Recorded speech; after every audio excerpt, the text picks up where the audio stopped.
Hello, welcome back to the channel. Episode 7 of WandaVision, Breaking the Fourth Wall, was a solid episode. The show continues to surprise me, some things more so than others. We had a reveal this episode, but let's not waste any more time. Let's get into this quick review of WandaVision Episode 7, Breaking the Fourth Wall. Let's get right into it, shall we?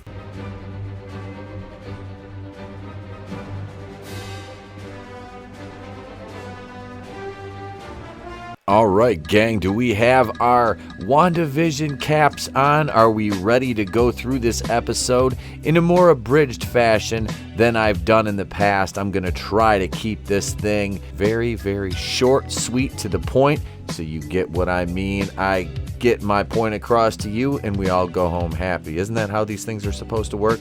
We started all off with things glitching as Billy and Tommy's video game systems are switching controllers back and forth at different eras all the way to an Uno game. Wanda's just trying to get a bowl of cereal and her milk is glitching back and forth from different time periods, different bottle designs, but it's always like Westview Dairy, which is really cool. We even see a missing child in the back of a milk carton, which I wonder if we're going to find out who that is. But it leads into a really cool office-type opening sequence for the show. Here's a quick sample of it.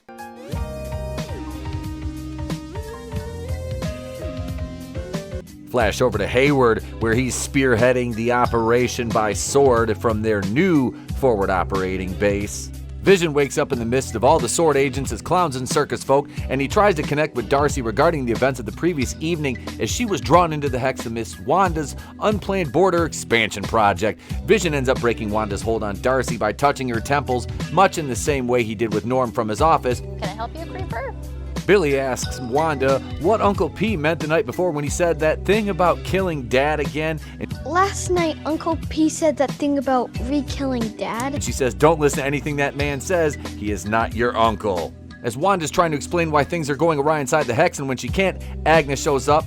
Wanda uses her magic to open the door without hiding it from Agnes. Agnes takes the kids, and the second Wanda's alone, everything in the living room starts to glitch again, and she tries to repair it with her magic. When Agnes was telling Wanda she'd take the kids, she has a cutaway where she's talking to the camera in response to a line as she promises the boys she won't bite. And she says, I did bite a kid once. I promise I won't bite. Actually did bite a kid once. Wu and Rambo are looking over Hayward's files that Darcy obtained for them for Operation Cataract, which was supposed to bring Vision back online and weaponize him in favor of SWORD, and they're going to meet with Maria's military contact, whom had been speculated to be a myriad of characters, Reed Richard among them, but alas, it was no one of overall any importance whatsoever. Maria receives an armored space rover to attempt to penetrate the barrier of the Hex.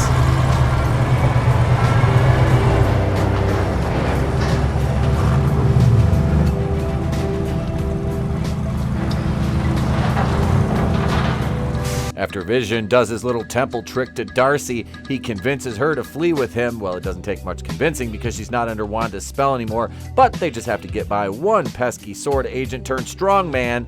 But Darcy's got a cure for that, and it's a very, very effective right hook. Prior engagement. She's not going anywhere. Not my nose. Wanda's doing a fourth wall breaking testimonial back at the house, saying she doesn't know why this is all falling apart and why she can't fix it. Why it's all falling apart and why I can't fix it. In the process of talking about how she can't fix it, things are falling apart, they're out of her control. One of the production or producers asks her a question from behind the camera, and it really throws Wanda off. Do you think maybe this is what you deserve? What? Feeling depressed. And then we get our weekly commercial, which is Nexus Antidepressants, which is obviously aimed at Wanda, because listen to the tagline at the end of the commercial. Nexus. Because the world doesn't revolve around you. Or does it? Billy and Tommy are still at Agnes's house, and Billy tells her that he likes it there because it's quiet, and he likes her because she's quiet on the inside. Then she tells the camera that Ralph said she has a habit of sugarcoating things, but you try telling a 10-year-old that their mother is cuckoo for Cocoa Puffs. And you can kind of see Agnes's personality and a lot of these little things that she said throughout the course of the show kind of adding up now into what we're going to get coming up very shortly. But if you're not picking up on hints, if you're not good at subtlety, then I don't know what to tell you. Maybe you need help. Maybe you need Jesus. Maybe you need Mephisto. Who knows? Oops.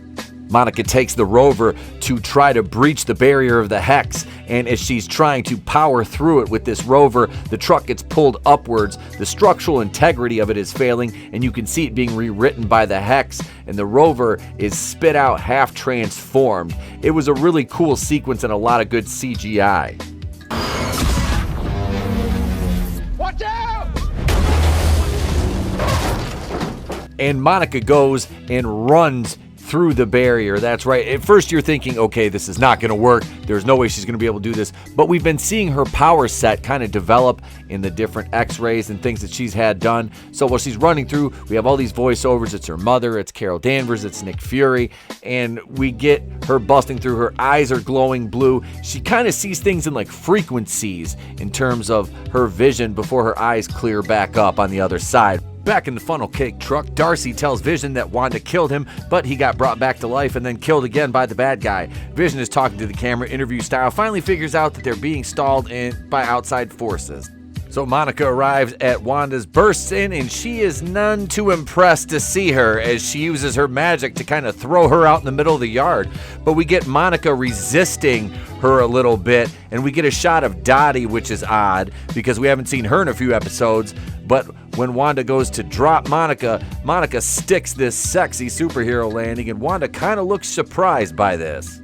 Agnes happens to glance out her window, sees Wanda talking to Monica. Monica's kind of making sense to Wanda, and Agnes doesn't like this because you can tell she's got some kind of ulterior motives now. She comes out, interferes, tells Monica she's warned her welcome out, takes Wanda back to her house to relax. Agnes sits Wanda down on her couch, and Wanda notices that there's 2 lunches half eaten on the table, drinks, a kid show on the TV, which prompts her to ask Agnes where the twins are. Agnes tells her they're probably playing in the basement. When Wanda investigates, she finds a crazy series of tunnels featuring a book on display, along with some artifacts that allude to something, definitely something.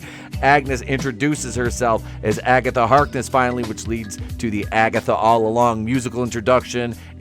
The name's Agatha Harkness. Lovely to finally meet you, dear. Then Agatha snaps Wanda under her spell right here. Who's been messing up everything? It's been Agatha all along. And the Agatha All Along musical number is really cool because it goes all the way back through basically all the episodes and shows you a lot of the times where she has manipulated things, where she's made things happen. You know, like the little instance at the talent show, they show her there. And Catherine Hahn has been a scene stealer in this. I absolutely adore how she has really played this role. You see her here with Herb when she was outside with him when Vision caught him, when Wanda was giving birth, and Pietro, of course.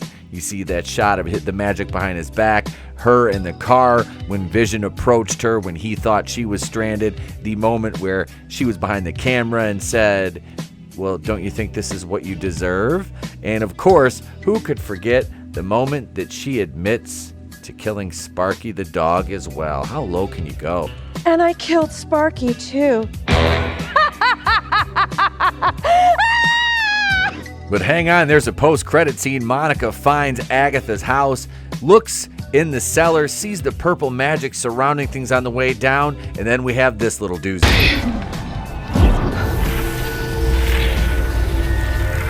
Snooper's gonna snoop. So you can see Monica has the purple glow around her eyes as we see the fake Pietro, the henchman of Agatha as it were, says Snooper's gonna snoop as he catches Monica looking in the cellar. That's where we leave it. Let me take it home, give you my final thoughts. I really like what they did with this episode. I like the Agatha Harkness reveal finally in episode 7. That leaves episodes 8 and 9 to tie up the loose ends, figure out where we're going with Vision, what's going to happen to him, obviously, as well as, is Agatha the true big bad behind this? Does Dottie mean anything? Is Mephisto behind this? Is it Nightmare? What are they going to do to correlate this? Is Doctor Strange going to show up? Or will Wanda play the big bad in this show? Is that where we're going to go now? Especially being as she is under Agatha's control. Will that kind of lean in to Doctor Strange in a Multiverse of Madness?